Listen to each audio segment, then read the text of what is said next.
હૈયાની હાટડીમાં કળશી કચરોનો ઉપર જામ્યા જાળા. પેલા અમે આ દક્ષિણ ભારતમાં ફરવા માટે નીકળતા, એમાં ત્રિવેન્દ્રમ ને રામેશ્વર ને મોટા મોટા શહેરોની અંદર જઈએ ને ત્યાં ઉતારો તો ગુજરાતી ભવનમાં મળે. આ તો અત્યારે રામેશ્વરની અંદર ગુજરાતીઓનો ધસારો થયો, બાકી તો પેલા તો કાગડા ફરકતા. તો ત્યાં જઈએ એક રૂમ આપણને આપે, તમને આ રૂમમાં ઉતારો, પણ રૂમની અંદર બાવા બાજ્યા હોય. આપણે રહેવાનું ને સાફાઈ આપણે કરવાનું. આપણા હૈયાના રૂમની અંદર, હૈયાની અંદર કેટલા બાવા બાજ્યા છે.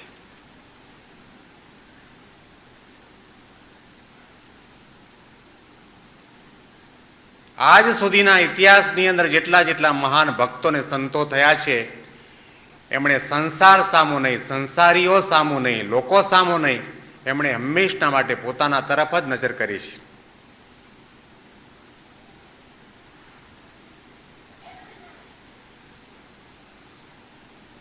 કબીરદાસજીએ લખ્યું કે બુરા ખોજન મઈ ચલા, બુરા ન દેખા કોઈ, જાકર અપન ઘટ દેખા તો મુજસા બુરા ન કોઈ. બુરા ખોજન મઈ ચલા, બુરા ન દેખા કોઈ. આપણને કોઈ પૂછે કે આ સત્સંગની અંદર કોઈ ખરાબ માણસ, અરે કયો કોથળો ભરી નાખું,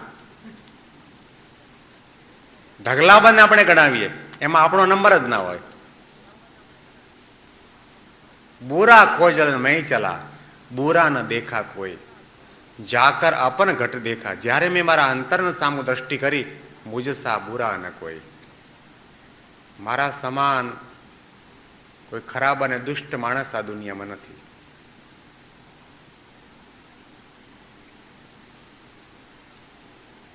સુખિયા સબ સંસાર ખાए અરુ સુએ, સુખિયા સબ સંસાર ખાए અરુ સુએ, દુખિયા દાસ કબીર જાગે અરુ રૂવે. આ સંસાર કેવો સુખી છે, ખાઈને સુઈ જાય અને પાછો ખાય, ખાઈને સુઈ જાય ને પાછો ખાય. સુખિયા સબ સંસાર ખાए અરુ સુવે, દુખિયા દાસ કબીર જાગે અરુ રૂવે. કે હું દુખી છું, કે જ્યારે જ્યારે હું મારા જીવનની અંદર જાગ્યો છું અને જાગીને મેં મારા હૃદય સામું, મારા અંતર સામું તપાસ કર્યો, મને દુઃખ થયું છે કે આવું મહામોંઘું મનુષ્ય શરીર ભગવાને આપણને આપ્યું, હું ભગવાનને ભૂલી ગયો. આટલા આટલા કલાકો સુધી સૂતો રહ્યો, વિષય સુખની પાછળ દોડા કર્યા, ધર્મ ભૂલ્યો, સદાચાર ભૂલ્યો, નીતિ ભૂલ્યો. માણસ સાચા અર્થની અંદર જો જાગે તો એને મનમાં એમ થાય કે હું ભગવાનને ભૂલી ગયો છું, ભગવાનનું કાર્ય કરવાનું ભૂલી ગયો છું, ભગવાનનું નામ લેવાનું, ભગવાનની ભક્તિ કરવાનું ભૂલી ગયો છે. મોસમ કોન કુટિલ ખલકામી, જીનું તનુ દિયો ઉસકો વિસરાયો, એસો નિમક હરામી, મોસમ કોન કુટિલ ખલકામી. આ દુનિયાની અંદર મારા સમાન કોઈ કામી નથી, ક્રોધી નથી, લોભી નથી, કપટી નથી, દંભી નથી, કે જે ભગવાને મને શરીર આપ્યું એને હું ભૂલી ગયો. પારાયણ સાંભળ્યા પછી, પ્રવચન સાંભળ્યા પછી, કથા વાર્તા સાંભળ્યા પછી, સત્સંગ સાંભળ્યા પછી જો આપણે આપણી પોતાની જાતને ન નિહાળીએ અને અંતર સામું દ્રષ્ટિ ન કરીએ તો આપણા જેવો કોઈ મૂર્ખ નહીં. આપણા શરીર ઉપર કપડાં છે અને કપડાની અંદર આપણને ડાઘા જ્યાં સુધી દેખાય નહીં ત્યાં સુધી વોશિંગ મશીનમાં નાખવાના જ નથી, લોન્ડ્રીમાં નાખવાના જ નથી. આપણે એમ જાણીએ કે આપણા જેવો ઉજળો ભગત નહીં, આપણે તો મહાન ભક્ત, આપણા જેવી કોઈની સેવા નહીં, આપણા જેવું પારાયણ પ્રવચન કરતા કોઈને આવડે નહીં. આવી પ્રકારની દ્રષ્ટિ જે વ્યક્તિની સાધનામાં હોય એ કોઈ દિવસ ભગવાનના ધામ સુધી ગતિ કરી શકે નહીં.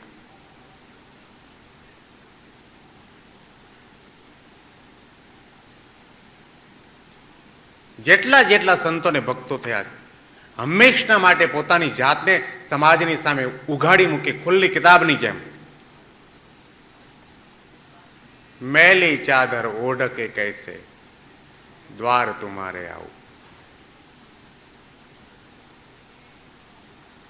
મોટા મોટા શેઠિયા ઉજળા કપડા પહેરીને ભગવાનના મંદિરે પગથિયા ચડીને એક ભક્ત પગથિયા આગળ જ બેસી ગયો અને ભગવાનને પ્રાર્થના કરવા માંડ્યો, મેલી ચાદર ઓઢકે કૈસે દ્વાર તુમારે આવો.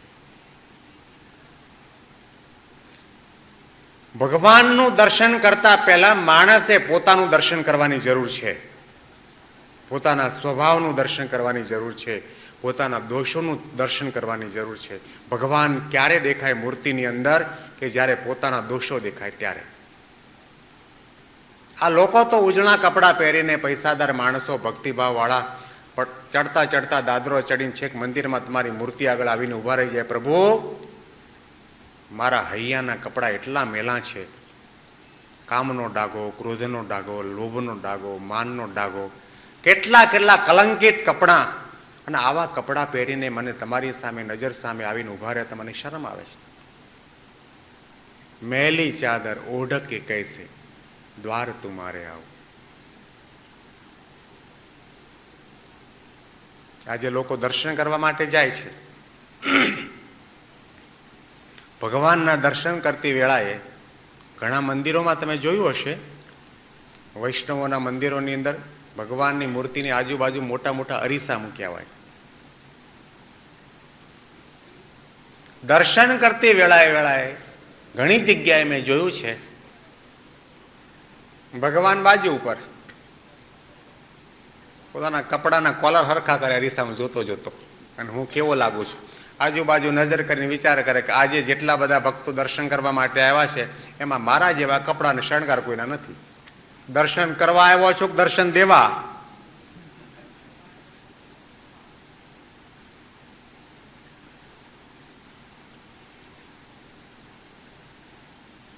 ભક્તો અને સંતો હંમેશા માટે ભગવાનની આગળ ઉભા રહીને ભગવાનને આ પ્રાર્થના કરે છે કે મારા દોષો ઓળખાવજો, સ્વભાવ ટાળજો, પ્રકૃતિ બાળજો, વાસનાને બાળજો, મારું હૃદય પવિત્ર કરજો. ઉમાશંકરની પંક્તિ યાદ આવે છે.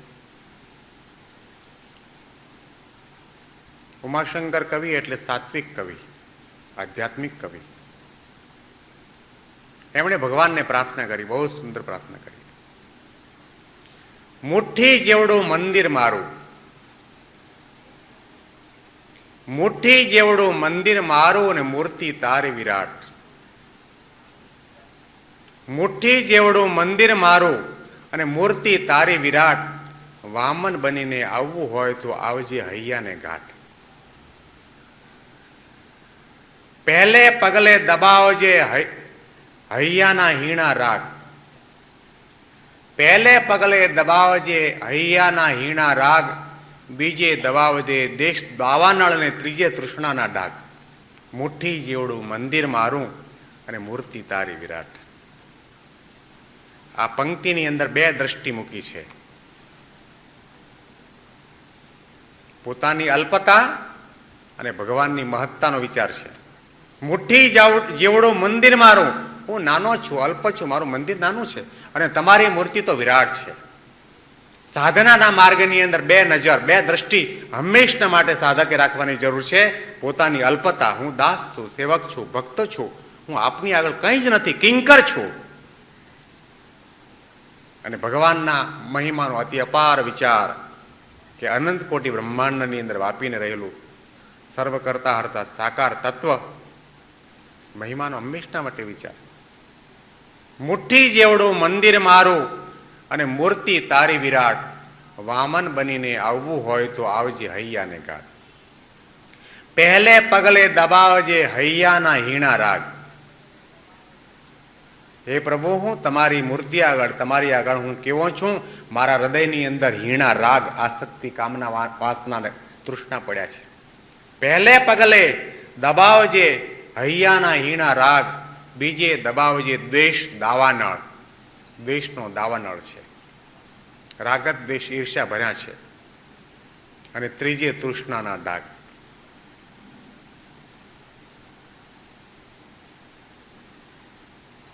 આ વિચાર કોને આવે? જે સાચા અર્થની અંદર, ખરા અર્થની અંદર વ્યવસ્થિત પ્રામાણિકપણે સાધના કરતો હોય ને સાચો સાધક હોય, એ વ્યક્તિને હંમેશા માટે આ વિચાર રહ્યા કરે.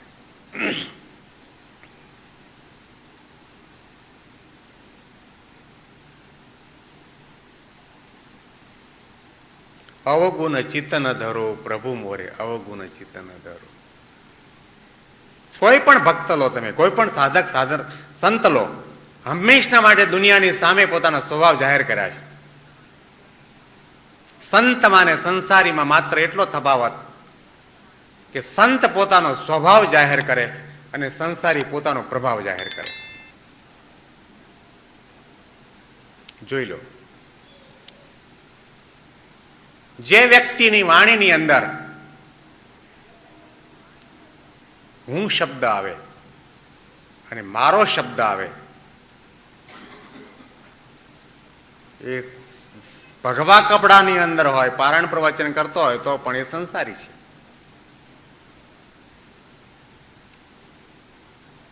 અને જે વ્યક્તિ પોતાના હૃદયની કિતાબ દુનિયાની સામે ખુલ્લી મૂકી દે, હું આવો છું, એ સંત. અને કહેવાય છે કે જે કંઈ તમે જાહેર કરો એ વસ્તુનો નાશ થાય છે. જે જાહેર કરો. અમે સુનામીની અંદર ₹1,00,000 દાન કર્યું છે. પુણ્ય ગયું. 400 ગાયો આપી છે, પુણ્ય ગયું. જાહેર કરવાનું ન હોય. ભગવાનને રીઝવવા માટે કરવું છે, લોકોના કલ્યાણના માટે કરવું છે, પરોપકાર માટે કરવું છે.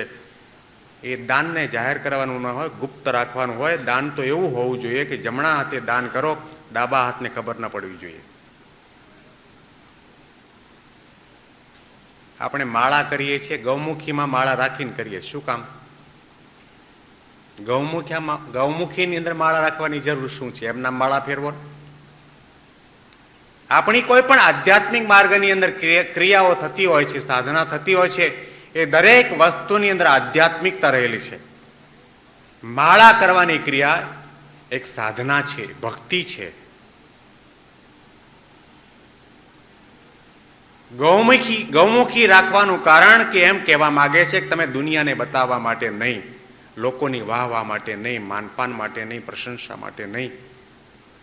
આ ક્રિયાને તમે ગુપ્ત રીતે કરો. માત્ર તમે અને તમારો ભગવાન બે જ જાણે. બીજા ઘણા કારણો હશે કે માળાની પવિત્રતા સચવાય. માળાની અંદર જે 108 પારા છે, 108 મુક્તો છે, વચ્ચે ઉપરનો મેર છે, ભગવાન છે, એ બધાને સંબંધ છે. કારણ કે ભક્તિરૂપી દોરીથી એ બધા એકબીજાની સાથે સંકળાયેલા છે. એકબીજા પ્રત્યે ઈર્ષા નથી, રાગદ્વેષ નથી, એકબીજા ઝઘડતા નથી.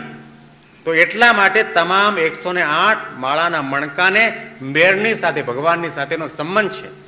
ઘણું ઘણું કહી જાય છે માળા, અને એ વિષય ઉપર નિરૂપણ કરવાનો અત્યારે આપણી પાસે સમય નથી. પણ કહેવાનું તાત્પર્ય કે કંઈ પણ આધ્યાત્મિક ક્રિયા આપણે કરીએ એને જાહેર કરવાની જરૂર નથી. દોષોને જાહેર કરો, સ્વભાવને જાહેર કરો. અને કોઈ જાહેર કરે એનું મોઢું તોડી લઈએ, એ આપણને ન ગમે. કોઈ આપણને એમ કે તું તો બહુ માની છો, નથી ગમતું. કેમ? કારણ કે માન આપણને ગમે છે, માન આપણે રાખવો છે, માન આપણે ટાળવો નથી. માનની ભૂમિકામાં રહીને જ આપણે બધી ક્રિયાઓ કરવા માંગીએ છીએ. માનને આપણો શત્રુ નથી માન્યો, મિત્ર માન્યો છે. તમારા કપડા ઉપર પાછળના ભાગ ઉપર મોટો ડાઘો પડ્યો અને તમને દેખાતો નથી, ને કોઈ એમ કે તમારા કપડામાં પાછળના ભાગમાં શર્ટ ઉપર મોટો ડાઘો છે, તો આપણે એને ગુસ્સો કરીએ, થેન્ક યુ વેરી મચ કહીએ ને, ઘેર જઈને બદલી આવીએ. એ ડાઘો નથી ગમતો, આ ડાઘો દેખાતો નથી ને કોઈ બતાવે તો ગમતું નથી. मैं हूं कपटी कुटिल कुशलनी, दोष पियाजी मेरो दिल हूं न लावना, हो સાથીડા મેરો નેહ નિભાવના. પ્રેમાનંદ સ્વામી. હું કુટિલ છું, કુશીલ છું, અવગુણ જાની તજો પ્રિય મોહબ્બત, કોટી જન્મ લગ રગડ, કોટી જન્મ સુધી મારી મુક્તિ નહીં થાય, ઉદ્ધાર નહીં થાય તમે જો મારા દોષને અવગુણને જોશો ને. હો સાથીડા મેરો નેહ નિભાવના. ભક્તો ને સંતો છે હંમેશના માટે પોતાના અંતર સન્મુખ વૃત્તિ કરતા હોય છે. અને શ્રીજી મહારાજે વચનામૃતની અંદર નામાનું વચનામૃત કહ્યું કે જ્યારથી પોતાને સત્સંગ થયો હોય ત્યારથી પોતે નામું લખવું અને વિચાર કરવો કે જ્યારે હું સત્સંગમાં આવ્યો ત્યારે મારું મન આવું હતું, મારી આવી વિચારધારા હતી, મારામાં આ સ્વભાવ અને પ્રકૃતિને દોષો હતા, એમાં કંઈ સુધારો થયો કે ના થયો, મારું મન અને અંતઃકરણ કેટલું પવિત્ર અને નિર્મળ થયું, એનો વિચાર કરવામાં આવે. પણ એ આપણને વિચાર જ નથી. આપણાથી કોઈ પણ જાતની નાની મોટી ભૂલો થતી હોય, ભગવાનની આગળ રજૂઆત કરવામાં આવે તો આ સ્વભાવને પ્રકૃતિ ટળે. ભગવાન સ્વામિનારાયણે શિક્ષાપત્રીમાં તમામને આજ્ઞા કરી કે નિત્ય પ્રત્યે સાયંકાળે ભગવાનના મંદિરે દર્શન કરવા માટે જવું. શું કામ? કેમ સાંજનું કહ્યું, સવારનું ન કહ્યું? કઈ કારણ તો હશે ને. બપોરના નહીં, સવારના નહીં, પણ સાંજનું કહ્યું. કેમ એમ? માણસ સવારથી ઉઠે તે સાંજ સુધી વ્યવસાયમાં, વેપારમાં, નોકરીમાં, ધંધામાં, ઘણી બધી પ્રવૃત્તિની અંદર જાણે અજાણે નાનું મોટું કોઈ પણ પ્રકારનું પાપ કર્મ કરે તો એ પાપની કબૂલાત કરવા માટે, ભગવાનની પાસે માફી માંગવા માટે મંદિરે જવાનું હોય છે. ભગવાન દયાળુ છે. ભગવાનની આગળ જે કંઈ તમે જાહેર કરો ને એ આપણા સ્વભાવ અને પ્રકૃતિની ભૂલો બધું નાશ પામે છે. તો હૈયાની અંદર જ્યાં સુધી સ્વભાવ પ્રકૃતિને વાસના છે ત્યાં સુધી આપણને ભગવાનના ધામની અંદર પ્રવેશ નથી મળતો. ભગવાન કૃપા કરીને લઈ જાય તો પણ આપણે ભગવાનના ધામની અંદર ભગવાનની પાસે રહી શકીએ નહીં.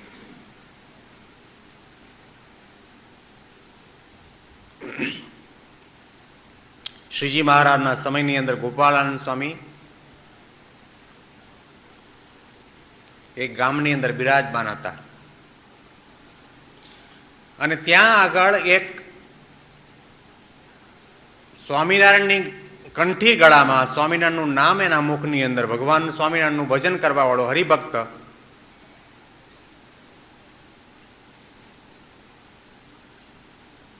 એને પોતાના દીકરાનું લગ્ન કર્યું. લગ્ન થયા પછી પુત્ર વધુ એટલે દીકરાની વહુ ઘેર આવી અને એ દીકરાની વહુ બહુ રૂપાળી હતી. એનો આ હરિભક્તને એટલો બધો આનંદ કે વાત જ જવા દો. જે કોઈ મળે એને બધાને શું વાત કરે, શું ભગવાનની કૃપા કહેવાય. ભગવાનની અતિશય અમારા ઉપર કૃપા કે હમણાં જ અમારા દીકરાનું લગ્ન કર્યું ને દીકરાના વહુ તો એવા રૂપાળા. શું વાત કરું, ભગવાનની કૃપા તમે જુઓ. અમારા દીકરાના વહુ એટલા બધા રૂપાળા છે કે એના પેટે જન્મ લેવા જેવો છે એવા રૂપાળા છે. બધાની આગળ આ જ વાત કર્યા કરે. ઘણાને આવા પુત્ર વધુ મળે એનો આનંદ હોય લો, ઘણા એ સારા શણગાર સજ્યા હોય એનો આનંદ હોય, કોઈને સત્તાને સંપત્તિ મળી હોય, લોટરીનો નંબર લાગી ગયો એનો આનંદ હોય, કોઈને સારો જમાઈ મળ્યો હોય, અમેરિકન સિટીઝનશીપ હોય એવો કોઈ જમાઈ મળે એનો આનંદ હોય. ઘણા બધા આનંદ. આમ કરતા કરતા આ હરિભક્તનો અંત આવ્યો અને દેહ પડ્યો. થોડા સમય પછી આ રૂપાળા બાઈ હતા એને ત્યાં બાળકનો જન્મ થયો અને એ બાળક એની માતાને સ્તનપાન ન કરે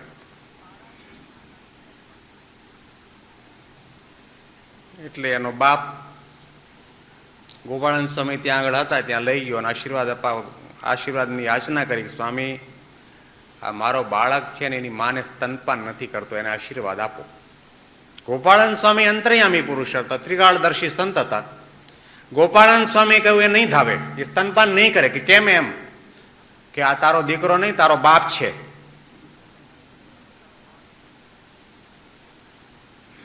એના પેટે જન્મ લેવા જેવું છે, વાસના રહી ગઈ. એ દાદાજી નાનો બાળક થઈને આવ્યા. કોઈ પણ પ્રકારની નાની મોટી વાસના હોય, આસક્તિ ને કામના હોય, એને જન્મ મરણના ચક્રાવાની અંદરથી મુક્તિ નથી મળતી.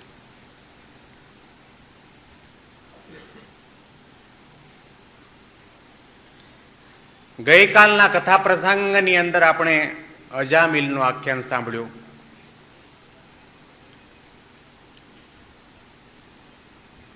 એણે જીવનની અંદર પોતાના બ્રાહ્મણત્વ ધર્મનો ત્યાગ કર્યો, કુસંગ કર્યો. સદાચારી જીવન હતું તે દુરાચારની અંદર પરિણમ્યું.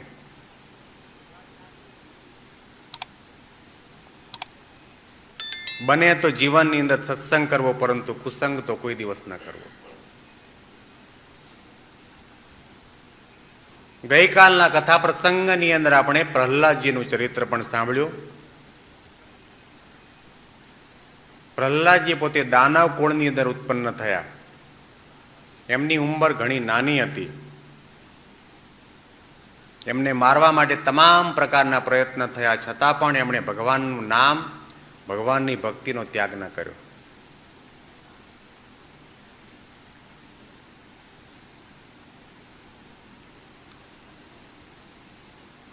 પ્રહલાદજીના જીવનની અંદર, એની ભક્તિના પાયાની અંદર એક નિશાન હતું, એક ધ્યેય હતો, એક નિષ્ઠા હતી, એક ખુમારી હતી.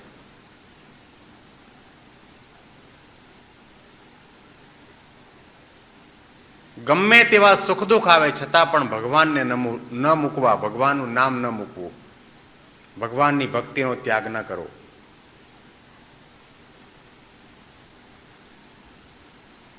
આધ્યાત્મિક માર્ગની અંદર જ્યારે ભક્તિ કરવામાં આવે, સાધના કરવામાં આવે, ભગવાનને રીઝવવા માટે કોઈ પણ નાની મોટી ક્રિયા કરવામાં આવે, ત્યારે સાધકના જીવનની અંદર બે વસ્તુ સામે આવીને ઉભી રહે છે.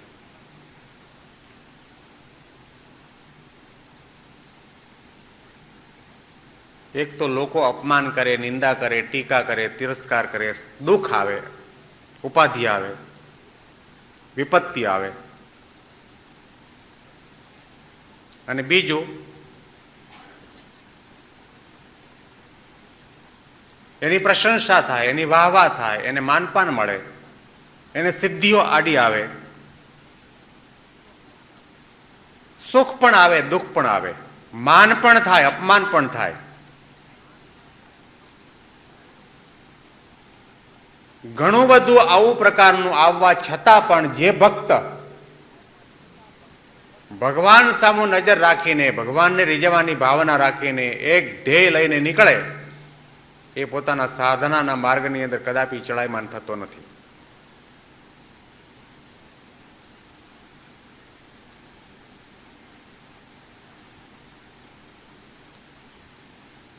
અને એવી સાધના આપણા જીવનમાં બને ક્યારે? આપણી સાધના અવિચળ ક્યારે બને? આપણી ભક્તિ અડક અને પાકા પાયાની ક્યારે બને? કે જ્યારે આપણા હૈયાની અંદર એવી દ્રઢતા હોય કે ભગવાન વગર દુનિયામાં કોઈની તાકાત નથી, સૂકું પાંદડું હલાવી શકે. સુખ આપે તે પણ આપવાવાળા ભગવાન છે, દુઃખ આપે તે આપવાવાળા પણ ભગવાન છે. ભગવાન કરતા હરતા છે. ભક્તિ એટલે માળા ફેરવવી તે ભક્તિ નથી, એ તો બાહ્ય ક્રિયા થઈ. તિલક ચાંદલો કરવો એ ભક્તિ નથી, બાહ્ય ક્રિયા થઈ. ગળામાં કંઠી પહેરવી એ ભક્તિ નથી, બાહ્ય ક્રિયા, બાહ્ય આચાર થયો. ભક્તિ ભગવાન કરતા હરતા છે, ભગવાન સર્વોપરી છે, ભગવાન સદા સાકાર છે, ભગવાન સદા પ્રગટ છે. એવી પ્રકારની જ્ઞાનની, સમજણની દ્રઢતા આપણા અહીંયાની અંદર હોય, એનું નામ ભક્તિ.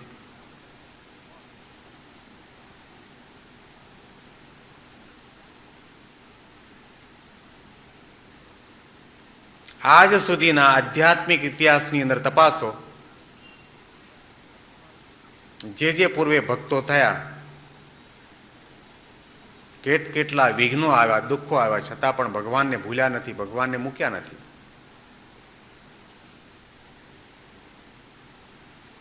મીરાબાઈ,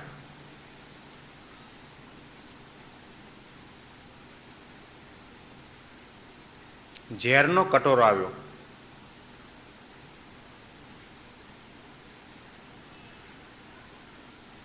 લોકો ટીકા કરતા, હાંસી કરતા, નિંદા કરતા, મશ્કરી કરતા, ઘણા ઘણા દુઃખ અને ઉપાધિ એમના જીવનની અંદર આવ્યા છતાં પણ ગિરધર ગોપાલના નામનો એમણે ત્યાગ ન કર્યો.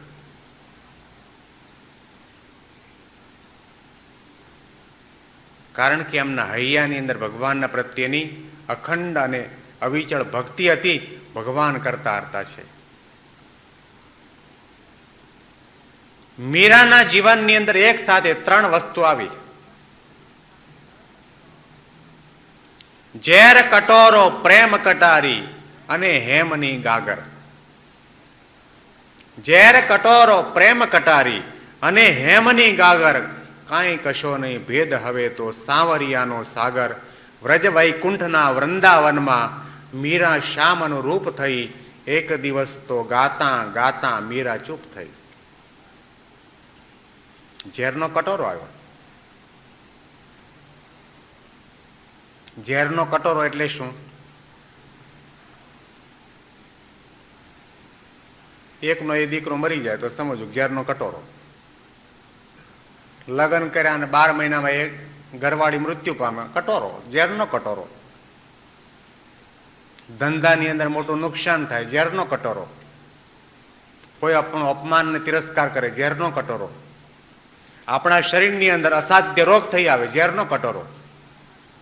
એવા સમયની અંદર પણ જ્યારે આપણને ભગવાન વિશે ભક્તિ રહે ત્યારે સમજો કે આપણે ભગવાનના ભક્ત સાચા.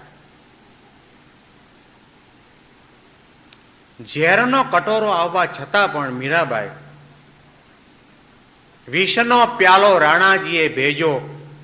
મીરા પીવત હાંસી રે પગ ઘૂઘરું બાંધ મીરા નાચી રે.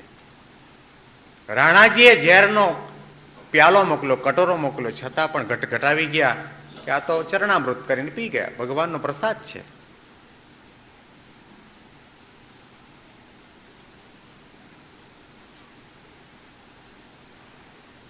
આપણને લાખ રૂપિયાની લોટરી લાગે, ઓહો ભગવાને પ્રમુખ સ્વામી મારા ઉપર બહુ કૃપા કરી, ન્યાલ કરી દીધો.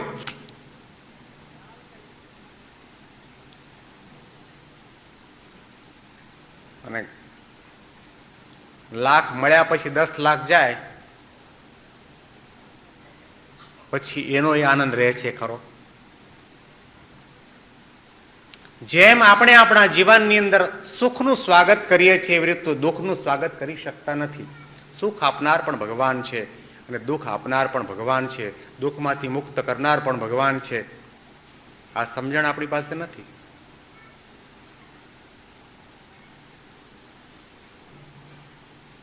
ભક્તિનો માર્ગ, ભગવાનનો માર્ગ શૂરવીરતાનો માર્ગ છે, નિડરતાનો માર્ગ છે, મર્દાનગીનો માર્ગ છે, ધીરજનો માર્ગ છે, શ્રદ્ધાનો માર્ગ છે, વિશ્વાસનો માર્ગ છે. સાચના પડખે રહીને જૂજતા લેશ પણ ખસવું નથી. સંકટો દુઃખો પધારો સ્વાગતમ લેશ પણ આ માર્ગથી ચસવું નથી. ભગવાનનો માર્ગ એક સાચનો માર્ગ છે, સત્યનો માર્ગ છે. સાચના પડખે રહીને જૂજતા લેશ પણ ખસવું નથી. સંકટો દુઃખો પધારો સ્વાગતમ. એનું સ્વાગત કરવાની આપણી તૈયારી હોવી જોઈએ. આપનાર કોણ છે? ભગવાન. લેશ પણ આ માર્ગથી ચસવું નથી. મોતની મુસ્કાન મેઠી માણસું જિંદગીમાં જીવવા રડવું નથી. ભક્તોના જીવનની અંદર આ પ્રકારની કુમારી અને શૂરવીરતા હોવી જોઈએ.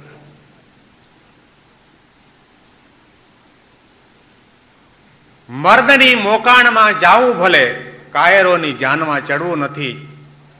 મર્દની મોકાણમાં જાવું ભલે, કાયરોની જાનમાં ચડવું નથી. મોતની મુસ્કાન મીઠી માણસું જિંદગીમાં જીવવા રડવું નથી.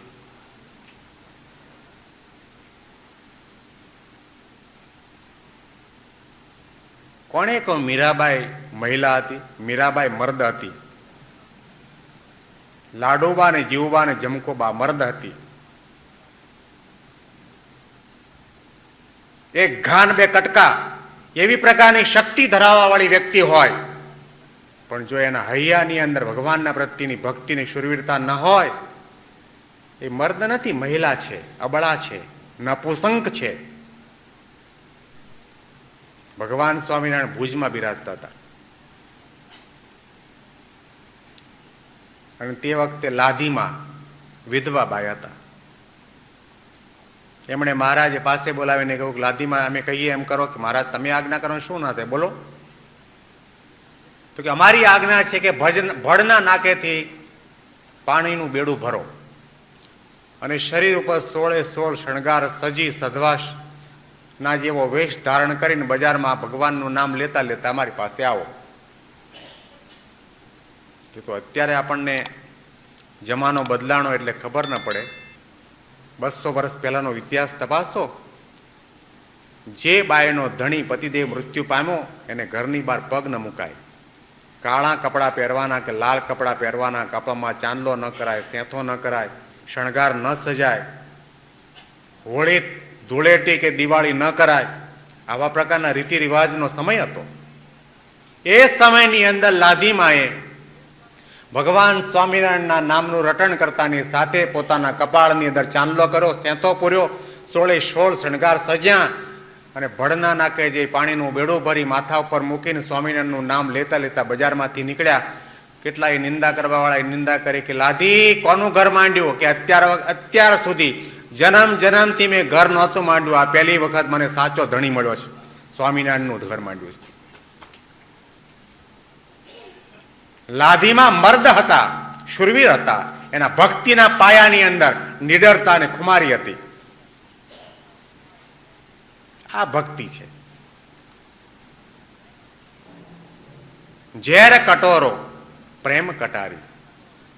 ગમે ત્યાં દુઃખોના વિપત્તિના વાદળો તૂટી પડે છતાં પણ ભક્તિમાંથી લેશ માત્ર ચડાયમાન ન થાય ત્યારે સમજવું કે શુરવીર છે, ભક્ત છે. મર્દની મોકાણમાં જાવું ભલે, કાયરોની જાનમાં ચડવું નથી. કોઈ માણસનું લગ્ન હોય અને એ લગ્નની જાન છે ને મુંબઈથી લંડન જવાની હોય બાય એર,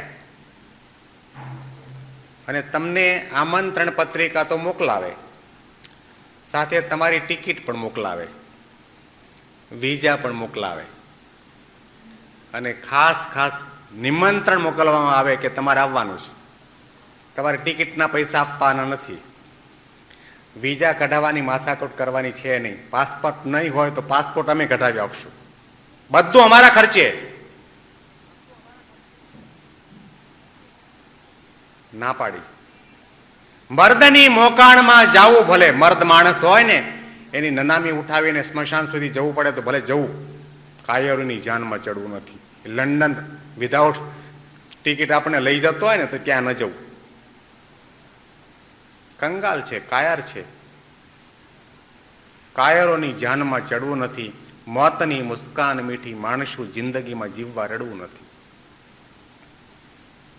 આજે માણસ રડ્યા જ કરતો હોય છે, રડ્યા જ કરતો હોય છે, રડ્યા જ કરતો હોય છે. આમ નથી, તેમ નથી, ફલાણું નથી, ઢીકણું નથી.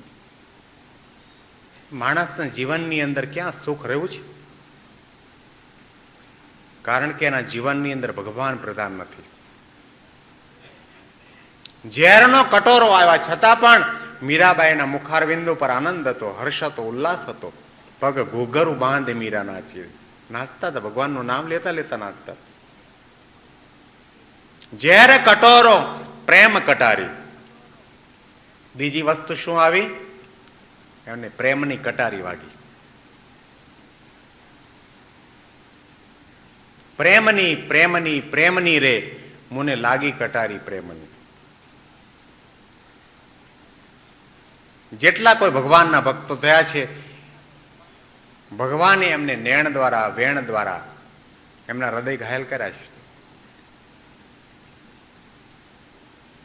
સૈયો મોયે સાંવરે ને નૈના ભરમારી. પ્રેમાનંદ સ્વામી. સૈયો મોયે સાંવરે ને નૈના ભરમારી.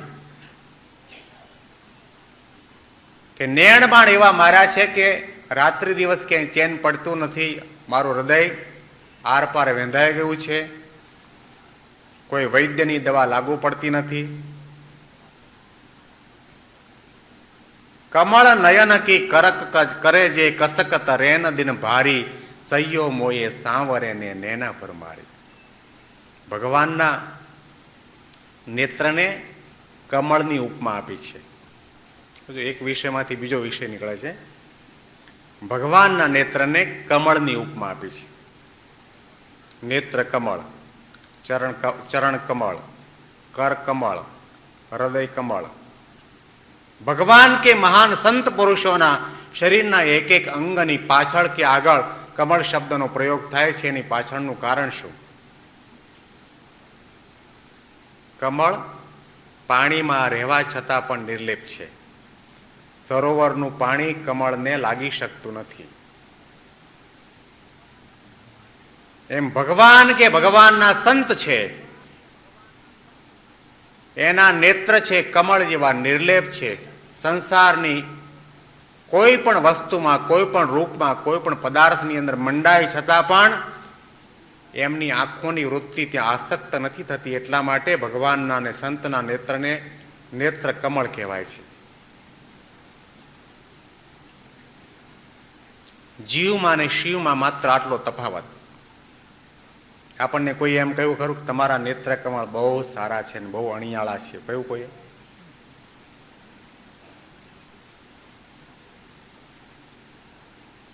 અને કોઈ વખત કહે તો ખરા, કેવું કે તારી આંખો કોડા જેવી છે.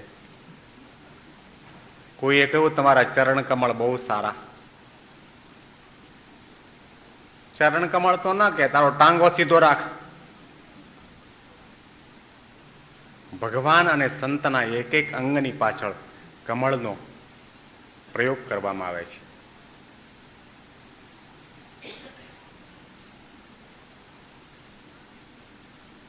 ભગવાન કે સંતના નેત્રની અંદર એટલી તાકાત છે, દિવ્યતા છે, એવી શક્તિ ને સામર્થ્ય એમાં રહેલા છે કે જાણે અજાણે પણ કોઈ વસ્તુ ઉપર પડે ને નજર, દિવ્ય બની જાય. ગુણાતીતાનંદ સ્વામી જુનાગઢની અંદર બિરાજમાન હતા. ખેતરમાં ગયા અને ત્યાં આગળ એક પેલો શિકારી મોરનું નિશાન તાકીને 7 ભડાકા કર્યા. પેલો બગીચાનો માળી હતો, એને કહ્યું કે તું 717 ભડાકા કરીશ ને તો પણ નહીં મરે. કે કેમ? કે આ મોર ઉપર ગુણાતીતાનંદ સ્વામીની નજર પડી ગઈ છે. શાહો કી નિગાહો મેં અજબ તાસીર હોતી હૈ. શાહ એટલે રાજા, निगाह એટલે नजर. शाहों की निगाहों में अजब तासीर होती है, निगाह लुत्फ से देखे तो खाक भी अक्सीर होती है. રાજાની નજરમાં, રાજા કોણ? જીતમ જગત કે ન મનોહી હે. જેને જગત જીત્યું એ જગતનો રાજા છે. મનને જીત્યું એ જગતનો રાજા છે. મુગટ પહેર્યો ને ગળામાં મોટી વાળા પહેરીને સોનાના આભૂષણો પહેર્યા ને સિંહાસન ઉપર બેઠો એ રાજા નહીં.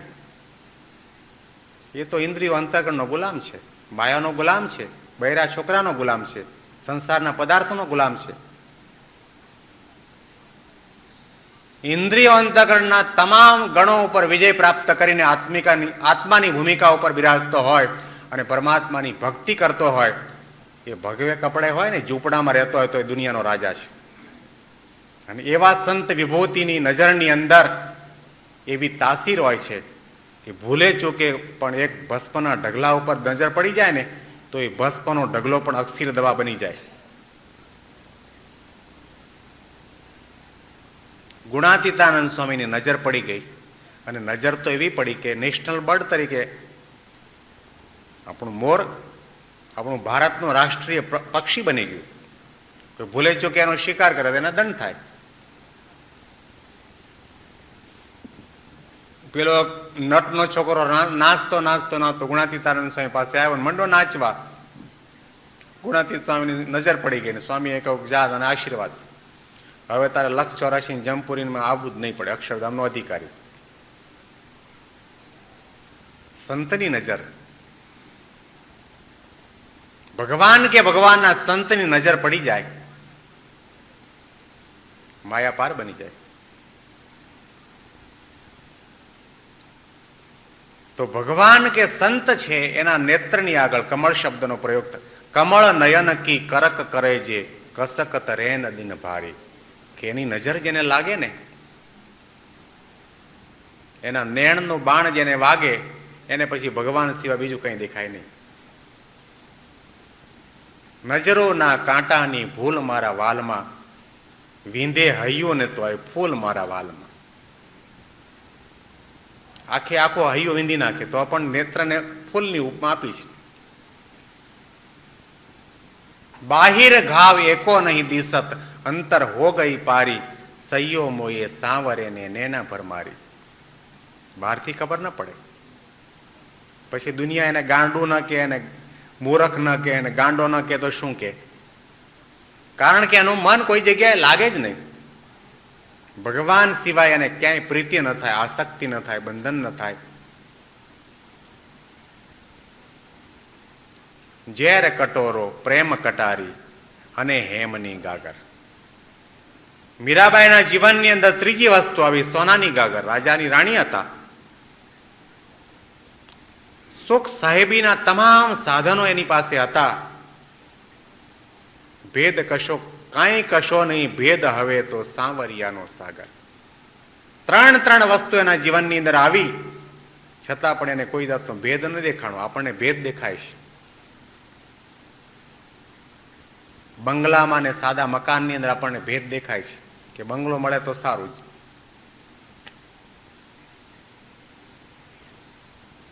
વ્રજ વૈકુંઠના વૃંદાવનમાં મીરા શ્યામનું રૂપ થઈ, એક દિવસ તો ગાતા ગાતા મીરા ચૂપ થઈ. કેટલો મોટો ત્યાગ એના જીવનની અંદર.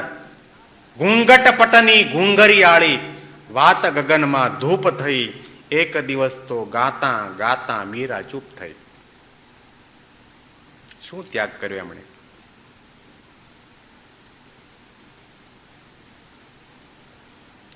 સુખ સગવડના તમામ સાધનો એની પાસે હતા, કેવા શણગાર સજતા હતા. એ તમામ શણગારને એમણે બાળી નાખ્યા. ઘૂંઘટ પટની ઘૂંઘરિયાળી, વાત ગગનમાં ધૂપ થઈ. હમણાં આગળ મેં કહ્યું કે મંદિરની અંદર, ભગવાનની પાસે મંદિરની અંદર કંઈ પણ વસ્તુ આપણે ધરાવીએ, મૂકીએ, જે કંઈ જોઈએ ને એમાં આધ્યાત્મિકતા છે. નગારું શાના માટે, ઝાલર શાના માટે, ઘંટડી શાના માટે, આરતી શાના માટે, અગરબત્તી શાના માટે, ધજા શાના માટે, પગથિયું શાના માટે, સિંહાસન શાના માટે, પડદો શાના માટે? એક એક વસ્તુની અંદર નરી આધ્યાત્મિકતા ભરેલી છે. અગરબત્તી કરીએ છીએ શાના માટે? એની પાસે બીજી કોઈ સુગંધ જ નથી, આપણે અગરબત્તી ધરવી પડે? જ્યાં સુધી આપણે હૈયાની અંદર રહેલી જે આસક્તિ ને કામના છે એને બાળીએ નહીં, ત્યાં સુધી ભગવાનની મૂર્તિનું સુખ આપણને નથી આવતું. એને બાળવાની જરૂર છે. અગરબત્તી આ કરો, અગરબત્તી આ સાચી, મૈસૂરની અગરબત્તી કરવાની કોઈ જરૂર નથી. સુખડની ને ચંદનની અગરબત્તી કરો.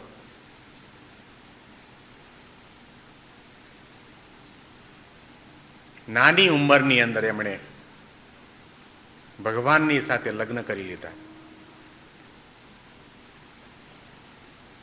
મંદિર સાથે પરણી મીરા રાજમહલથી છૂટી રે.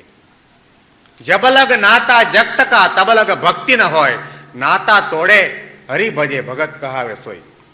જ્યાં સુધી સંસારનો, વિષયનો અને પદાર્થનો આપણને સંબંધ છે ત્યાં સુધી ભક્તિ થતી નથી. જબલગ નાતા જગતકા, તબલગ ભક્તિ ન હોય, નાતા તોડે હરિભજે ભગત કહાવે સોય.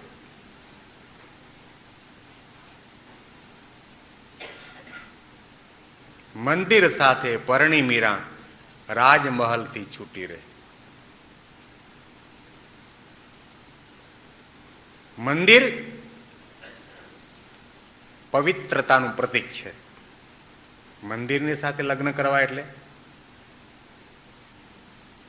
મંદિર એટલે પવિત્રતા, મંદિર એટલે ધર્મ, મંદિર એટલે જ્ઞાન, મંદિર એટલે વૈરાગ્ય, મંદિર એટલે ભક્તિ, અને મંદિર એટલે સાક્ષાત ભગવાન. ભગવાનની સાથે લગ્ન કર્યા, રાજમહલથી છૂટી. રાજમહેલ ભોગનું પ્રતીક છે, આસક્તિનું પ્રતીક છે, વાસના અને કામનાનું પ્રતીક છે. એ તમામનો જ્યાં સુધી ત્યાગ કરવામાં ન આવે ત્યાં સુધી કોઈ પણ વ્યક્તિ કે કોઈ પણ સાધક મંદિરની સાથે, ભગવાનની સાથે લગ્ન કરી શકતી જ નથી.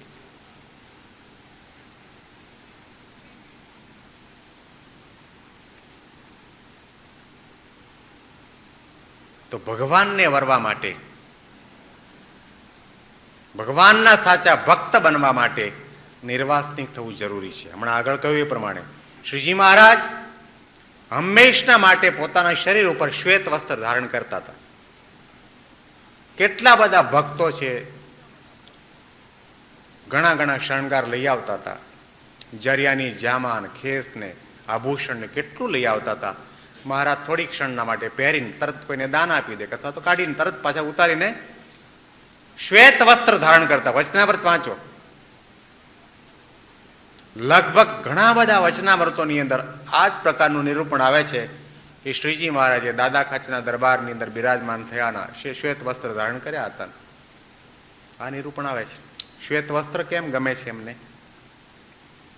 મહારાજ પોતાના શરીર ઉપર સફેદ કપડા ધારણ કરીને દુનિયાના તમામ ભક્તોને એમ કહેવા માંગે છે કે જ્યાં સુધી તમારું હૃદય સફેદ નહીં બને, ઉજળું નહીં બને, પવિત્ર નહીં બને, ત્યાં સુધી ભગવાનની મૂર્તિ તમારા હૃદય સિંહાસનની અંદર બિરાજમાન નહીં થાય.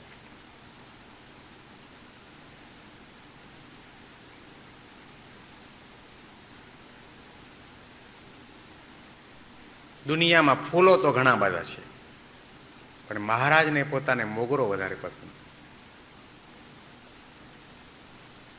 શા માટે? મોગરાની માળા પહેરતા, મોગરાનું સુગંધ લેતા, અને મહારાજ મોગરો હાથમાં લઈને કહેતા કે જ્યાં સુધી તમારું જીવન, દિવસ આપણે દર્શન નથી કરતા, વિચાર નથી કરતા. આ શ્રીમદ ભાગવતની પોથી છે અહીંયા આગળ, અને પોથીની ઉપર મોગરાના પુષ્પ લો. આપણને વિચાર આવે છે કે આ મોગરામાં એવું તે શું છે કે આપણે નીચે બેઠા અને મોગરાના પુષ્પ વ્યાસપીઠ, ને વ્યાસપીઠ ઉપર બાજોટ, ને બાજોટની ઉપર ભાગવત, અને ભાગવતની ઉપર એવું તે એમનામાં શું છે, એવી તે કઈ સાધના કરી કે મોગરો છે ભાગવત ઉપર, ભગવાનના કંઠની અંદર, ભગવાનના ચરણકમળની અંદર.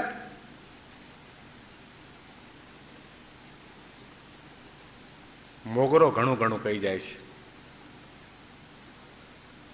ઉનાળાના ધગધગતા તાપની અંદર એ મોગરો છે, ખીલે છે. મોગરો ભગવાન સુધી, સંતના કંઠ સુધી ક્યારે પહોંચ્યો? ગુલાબ કે કોઈ પણ પુષ્પ ભગવાન સુધી પહોંચે છે ક્યારે? કે જ્યારે એ ડાળીમાંથી કપાય છે ત્યારે.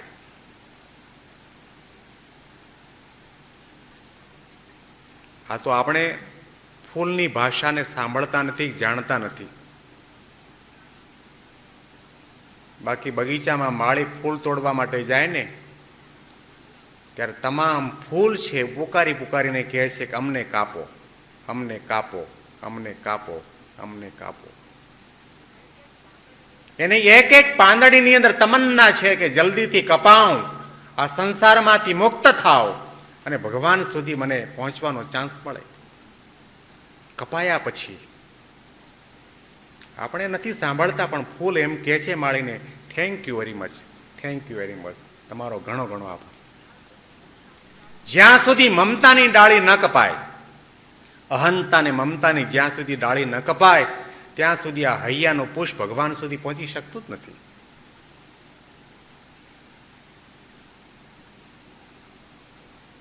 ડાળી કોણ કાપશે? આપણી હૈયાની અંદર અહંતા ને મમતાની ડાળી કાપશે કોણ? કોઈ શસ્ત્રમાં એવી તાકાત છે ખરી? કોઈ પણ વ્યક્તિની પાસે એવું શસ્ત્ર છે કે આમ મૂકે ને તરત કપાઈ જાય? દુનિયામાં એક જ વ્યક્તિ એવી છે, પરમ પૂજ્ય પ્રમુખ સ્વામી મહારાજ. એની કૃપામાં, એના આશીર્વાદની અંદર એવું શસ્ત્ર છે, એવી તાકાત છે કે આપણા હૈયાની અંદર રહેલી અહંતા ને મમતાની ડાળીને કાપી નાખે.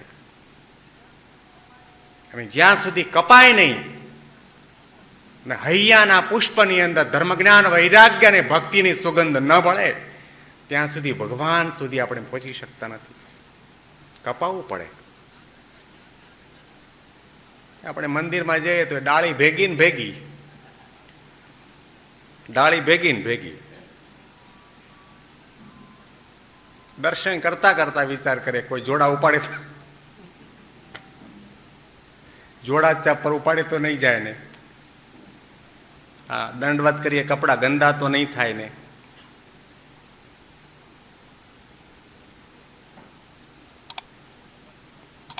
फूल बनकर मुस्कराना जिंदगी है,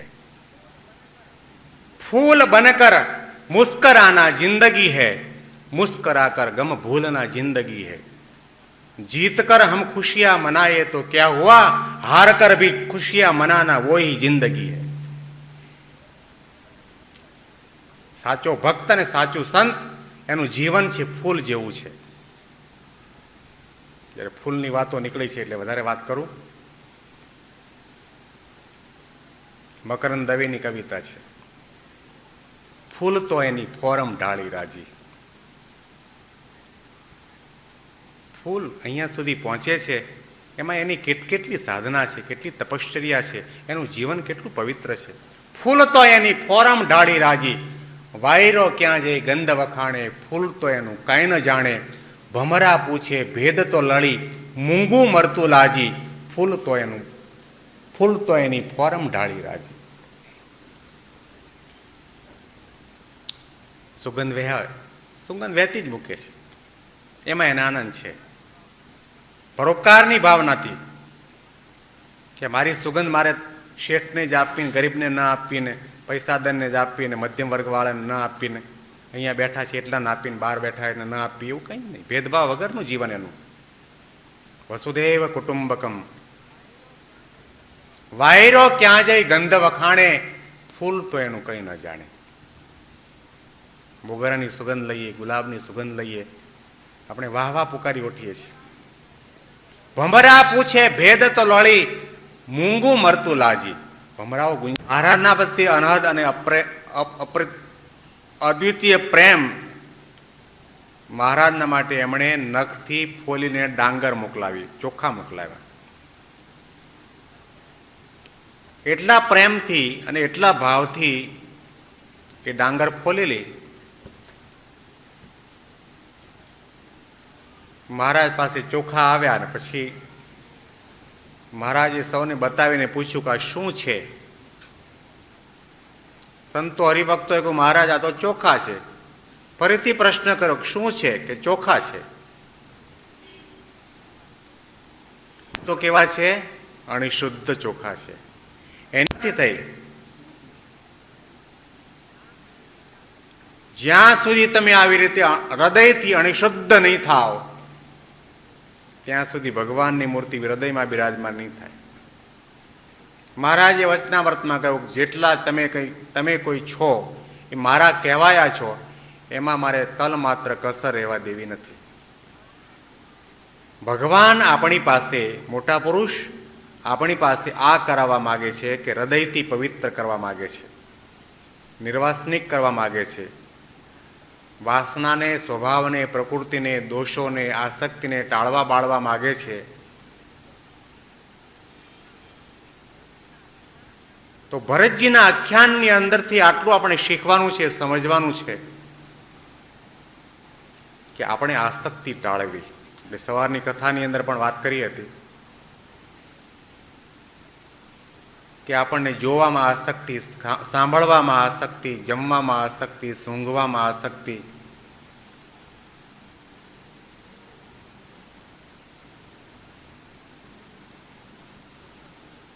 માણસ વૃદ્ધ થાય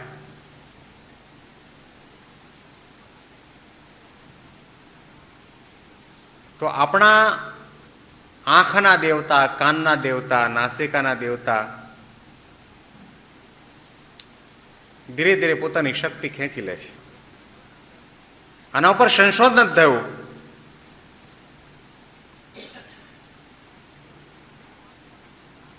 કે ભગવાને આપણને કાન 2 આપ્યા, પણ ઇન્દ્રિયો કેટલી છે? 1. કાન 2, ઇન્દ્રિયો 1. આંખ 2, ઇન્દ્રિય 1. નાકના નાસકોરા 2, ઇન્દ્રિય 1. કર્ણ ઇન્દ્રિય, નેત્ર ઇન્દ્રિય, નાસિકા ઇન્દ્રિય,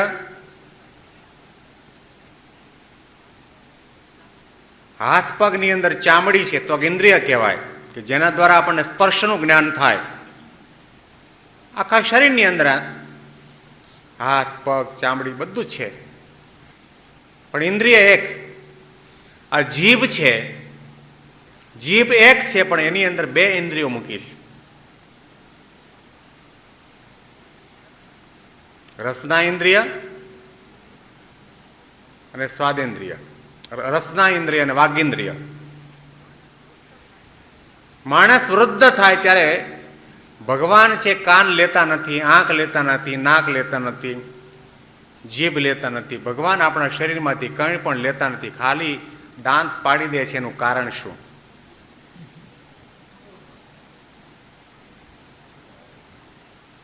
કાન તોડી નથી લેતા, આંખ ફોડી નથી નાખતા, નાક કાપી નથી નાખતા, પણ મોઢાની અંદરથી દાંત ભગવાન પાડી કેમ દે છે? એનો વિચાર કરવાની જરૂર ખરી કે નહીં?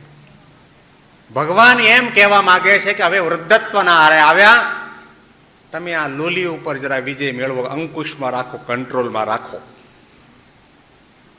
ઇન્દ્રિય જીભ એક છે પરંતુ બે ઇન્દ્રિયો છે. રસને વિશે આપણને આસક્તિ મળતી નથી, પણ માણસ ભગવાન કરતા બે ડગલા આગળ ચાલો, ચોકઠા ચડાવે છે. અને ઘણા મહાપુરુષો તો એવા હોય કે વર્ષમાં બે બે ચોકઠાની જોડ તોડી નાખે, ન ખાવાનું ખાય.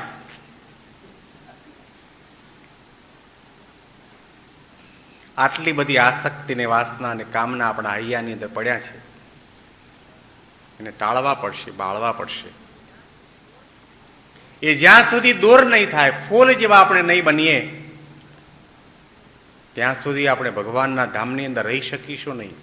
નિર્વાસનિક થવું એ આપણો એમ છે, ધ્યેય છે, નિશાન છે.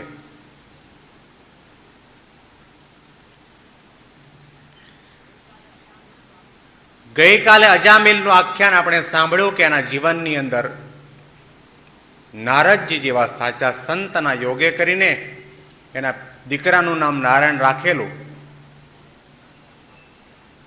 ઘણા બધા પાપ કર્મ કર્યા હતા, છતાં પણ યમના દૂતોના હાથમાંથી એની મુક્તિ થઈ.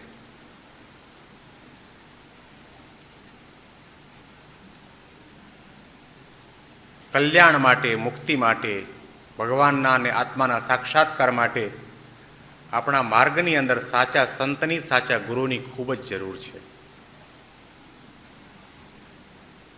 જેને જેને સંત મળ્યા છે એને પછી લાંબી મજલ કાપવાની જરૂર રહેતી નથી.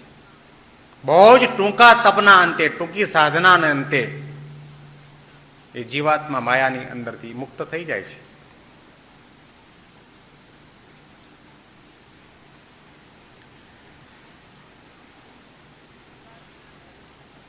પ્રહલાદજીના ચરિત્રની અંદર આપણે સાંભળ્યું કે પ્રહલાદજીને મારવા માટેના તમામ પ્રયત્નો થયા છતાં પણ ભગવાનને ન મૂક્યા, ભગવાનનું નામ ન મૂક્યું.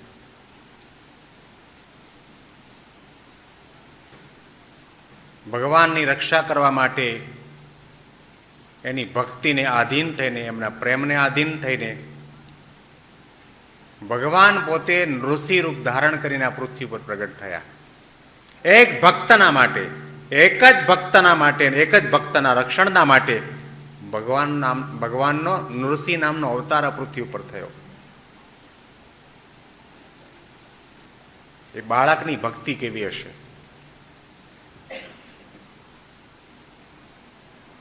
ગઈકાલે આપણે સમયના અભાવે વધારે વિસ્તાર કરી શક્યા નહોતા.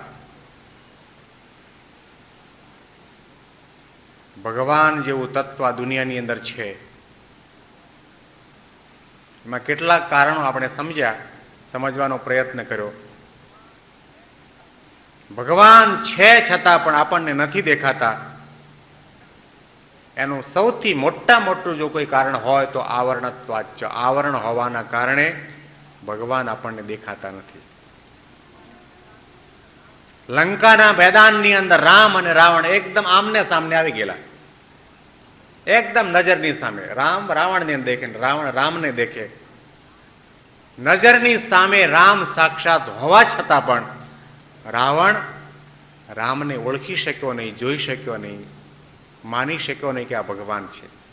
રામની અંદર એનું ભગવાન તરીકેનું દર્શન ન થયું. એની પાછળનું કારણ કે એ બંનેના વચ્ચે અહંકારનો પડદો હતો.